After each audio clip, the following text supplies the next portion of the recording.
So I went to a breathwork class yesterday, kind of like a breathwork contrast therapy session. I'd been there a couple times before. I was thinking, it'd be good for me to go. I had some free time on a Sunday, but I really didn't want to go the morning of. I didn't really want to pay the money. I wasn't really feeling very social, and I kind of just wanted to, you know, put myself in a hole and not have to look or talk to anyone that day. And that, I would say, is probably my norm.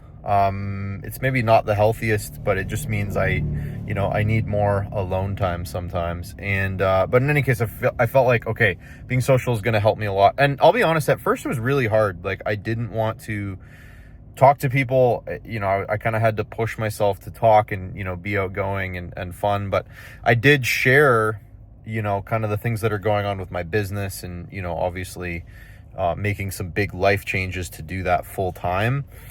And people were super interested in it. They're asking like, hey, what's your business? What do you want to do with that? And it actually turned out a couple people at that class are in a very similar space to what I'm doing now with the online coaching.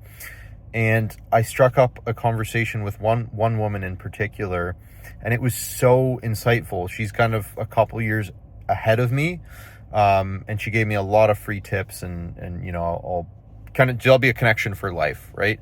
So push yourself to get out there. Put yourself out there, meet people, even if it's uncomfortable at first. It's always going to be good for you to go and be social, make connections, and ultimately you never know what's going to happen. It might just be a fun interaction that you have, or it might be something life-changing and a connection that you have for the rest of your life. So put yourself out there.